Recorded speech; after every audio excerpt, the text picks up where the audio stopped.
Player स्मृति मंदाना है और खेल पलाश मुंचल रहा था उसके साथ, वो भी पता नहीं कब से, मतलब निहायती चीटर कॉक कसम से। और इस आदमी की बेशर्मी अभी भी गई नहीं है दोस्तों। खैर इसकी बेशर्मी की बात कुछ देर बाद करेंगे, पहले सुनो ये जो आदमी इतना कुकर्मी है, ये अब कोई दबी छुपी बात भी नहीं रही। मतलब अब तो पहले ये था कि अटकलें होंगी, अफवाह होगा, शायद ऐसा हुआ होगा या नहीं हुआ होगा पता नहीं, लेकिन अब तो स्मृति मंदाना के चाइल्डहुड फ्रेंड विद्यन माने ने आकर के हिंदुस्तान टाइम्स के साथ दिए अपने एक हालिया इंटरव्यू में खुलासा किया कि उस रात क्या हुआ था। उन्होंने बताया कि बड़ा ही भयानक सीन हुआ था जब शादी से एक रात पहले इस परम पूजनीय पलाश जी को किसी और औरत के साथ बेड पर रंगे हाथों पकड़ा था स्मृति और पूरे परिवार ने। माने ने यह भी बताया कि उस रात जम के भाई साहब की कुटाई हुई, मतलब अच्छे छितरौल बजाई गई इनकी इंडियन वुमेन क्रिकेट टीम की खिलाड़ियों के द्वारा। तभी अगले दिन भाई साहब हॉस्पिटल में पड़े ड्रिप लगवा रहे थे, पापी आदमी। खैर ये बात तो कहीं ना कहीं पूरे इंटरनेट को पता थी, बस कुछ मेंस राइट एक्टिविस्टों को छोड़ करके, कि भाई साहब ने कहीं ना कहीं तो मुंह काला किया है अपना, लेकिन अपनी शादी से एक रात पहले इस तरह मुंह काला किया होगा इसका भी अंदाजा किसी ने नहीं लगाया था। खैर ये तो हो गई बात कि उस रात हुआ क्या था, लेकिन इस आदमी की ढिठाई बेशर्मी अभी भी खत्म नहीं हुई है कसम से। परम पूजनीय पलाश जी जो हैं, जो अपने आप को सबसे ज्यादा पवित्र मानते हैं, कि एक बार को गंगा मां इनकी कसम खा ले, इनकी पवित्रता की कसम खा ले इनके हिसाब से, क्योंकि ये तो डेलुलू में रहते हैं ना। इन्होंने इंस्टाग्राम पर आकर के स्टोरी में लगाया कि नहीं ये सब जो मेरे पर एलिगेशंस लगाए जा रहे हैं ये बेबुनियाद हैं और मैं इस पर अपने वकील के साथ एक्शन लूंगा। भाई तू कब से एक्शन नहीं ले रहा है वकील के साथ, ये वकील की धमकी किसी और को देना ठीक है। तुम परफॉर्मेटिव ग्रीन फ्लैग बन के वाटरमेलन निकले हो ना बेटा कसम से। पूरे इंटरनेट का भरोसा उठ गया ग्रीन फ्लैगों पर से कि पता नहीं कौन कब कहां कैसे परफॉर्म कर रहा हो। मैं तो कहूंगी लड़कियों कि स्टे टॉक्सिक। अगर कोई लड़का तुमको बहुत ज्यादा ही सपोर्ट कर रहा है तो भी आइज रखो, अपनी पांचों इंद्रियां खुली रखो कि अगर तुमको ये बहुत ज्यादा सपोर्ट कर रहा है तो पता नहीं इसको कहीं और से ना सपोर्ट मिल रहा हो, ठीक है। अब कसम से बंदा ये बात बात में स्टोरियां पोस्ट करके लीगल एक्शन की धमकी ऐसे देता है जैसे किसी पुलिस वाले के साथ रंगे हाथों पकड़ा गया हो उस दिन। ये कसम से छी भाई, सुन तू अपने पुलिस की धमकी की पुड़िया बना और घुसा ले, चीटर कहीं का। God forbid a man suffers from acidity and do some cheating on side. He was fame hungry. Marrying Smriti would have opened a lot of doors for him in the industry. But इसके लिए उतना काफी थोड़ी था, इसे तो दूसरी लड़कियों के साथ भी होना था. Well, beating is not fruit of his karma. What he did is worse. After fooling a girl for almost a decade, he cheated on her just a day before wedding. I think he deserved much more worse things. Poor Smriti, everything was going fairy tale for her. Won World Cup, dream proposal from love of her life, dreamy wedding, and now everything flipped. I can't even imagine how heartbroken she must be. They were together for years. Mazak hai kya bhai? Bro is disgusting. Why did he even decide to get married in first place when he was cheating? Why all that proposal drama nonsense? Such a jerk. I'm so happy that she dodged a bullet. A queen deserves a king. Picture him cheating on her a day after the wedding. Would have been worse.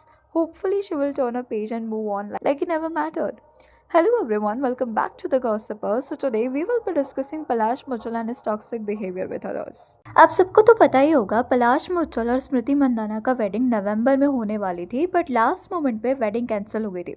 Initially media reports में ये बोला गया था कि स्मृति के father की health issues की वजह से वेडिंग को सिर्फ पोस्टपोन किया गया है, लेकिन कुछ टाइम बाद ही ये न्यूज आने लगी कि वेडिंग सिर्फ पोस्टपोन नहीं हुई बल्कि कम्प्लीटली कॉल्ड ऑफ कर दी गई है। उसी टाइम से इंटरनेट पे रूमर्स सर्कुलेट होने लगे कि पलाश ने स्मृति को चीट किया है और वो भी वेडिंग के टाइम पे। तब तक ये सब सिर्फ एलिगेशन और स्पेकुलेशन थे, कोई कंफर्मेशन नहीं थी। बट रिसेंटली स्मृति के क्लोज फ्रेंड ने इंटरव्यू में जो क्लेम किया उसके बाद ही कंट्रोवर्सी और ज़्यादा सीरियस हो गई है।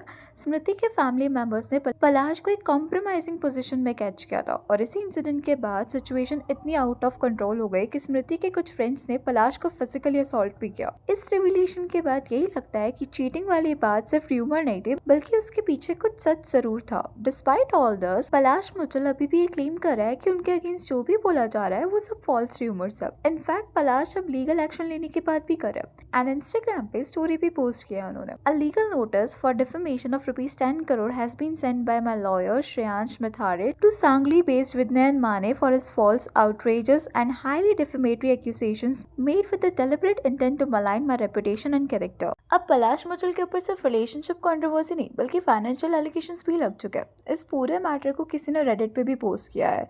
रिसेंटली पीटीआई के थ्रू एक नई पोस्ट रिपोर्ट सामने आई है जिसमें एक 34 ईयर ओल्ड एक्टर और प्रोड्यूसर ने पलाश मुचल के अगेंस्ट 40 लाख चीटिंग के एलिगेशन लगाया है। ये केस महाराष्ट्र के सांगली डिस्ट्रिक्ट से रिलेटेड है। According to police sources, within माने जो सांगली के लोकल रेसिडेंट है, उन्होंने ट्यूसडे को सांगली सुपरिटेंडेंट ऑफ पुलिस के पास एक एप्लीकेशन सबमिट की जिसमें उन्होंने पलाश मुचल के खिलाफ एफआईआर रजिस्टर करने की रिक्वेस्ट किया है।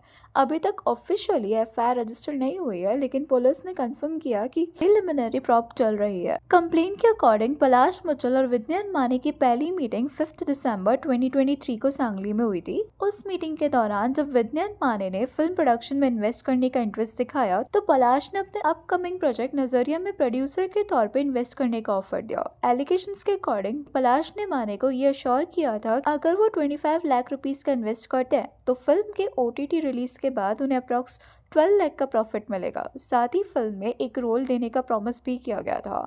इसके बाद दोनों की और भी 2 बार मीटिंग्स हुई और कंप्लेंट के अकॉर्डिंग मार्च 2025 तक विद्या एंड माने ने टोटल 40 लाख रुपीस पलाश मुचल को दे दिया। बट प्रॉब्लम तब शुरू हुई जब नजरिया प्रोजेक्ट कंप्लीट ही नहीं हुआ। फिल्म ना तो टाइम पे बनी ना ही रिलीज हुई और जब विद्या एंड माने ने अपना पैसा वापस मांगा तो एलिजेडली पलाश की तरफ से कोई रिस्पॉन्स नहीं मिला।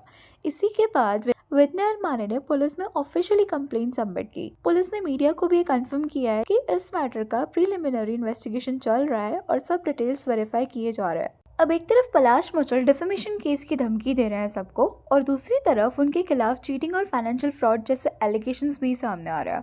फिलहाल ये केस इन्वेस्टिगेशन स्टेज में है और जब तक FIR रजिस्टर या कोर्ट प्रोसीडिंग स्टार्ट नहीं होते तब तक सब एलिगेशंस लीगली क्लेम्स ही माने जाएंगे। एंड अभी भी कई लोग पलाश को सपोर्ट कर रहे हैं जबकि चीटिंग और फ्रॉड जैसी चीजों को किसी भी एंगल से जस्टिफाई नहीं किया जा सकता। चीटिंग वाली बात तो सच भी हो गई है। उस टाइम पे एक लड़की ने भी पोस्ट किया था कि पलाश उससे मिलने के लिए बोलता था। चैट्स में क्लियरली दिख रहा था कि पलाश ही डेस्परेट है मिलने के लिए और सब कुछ पब्लिकली स्मृति को प्रपोज किया था फिर भी उसने चीट किया। इस टाइम पे पलाश के एक्स गर्लफ्रेंड का डिटेल्स भी पब्लिक हो गया था एंड उसे भी सेम तरीके से उसने प्रपोज किया था। कई लोग पलाश को सिर्फ इसलिए जानते थे क्योंकि वो स्मृति का बॉयफ्रेंड था। वेडिंग कैंसिल होने के बाद पलाश ने स्मृति का अगेंस्ट नेगेटिव PR करवाया था ट्विटर पे सिर्फ इसलिए कि उसने पलाश के मिस्टेक को एक्सेप्ट नहीं किया। पलाश का PR टीम सब जगह ऐसा नैरेटिव सेट करना चाह रहा था कि स्मृति ने उसे छोड़ दिया है क्योंकि अब वो फेमस है इसलिए, जबकि रियल स्टोरी कुछ और ही थी। तब स्मृति ने कुछ नहीं बोला था बट अब सबको पता चल रहा है। अब पलाश का नेचर ही टॉक्सिक लगता है। अपने मिस्टेक्स को एक्सेप्ट करने की जगह वो दूसरों पे ब्लेम कर रहा है। अभी भी पलाश की तरफ से पब्लिक अपॉलॉजी नहीं आई है लेकिन जब भी कोई उसके बारे में कुछ बोल दे तो उन्हें लीगल केस की धमकी देता है जैसे अब स्मृति के फ्रेंड को दे रहा है। Anyways, that's all for today. Please let me know your thoughts on this in the comment section. And अगर वीडियो अच्छी लगी तो please like share and subscribe जरूर करें।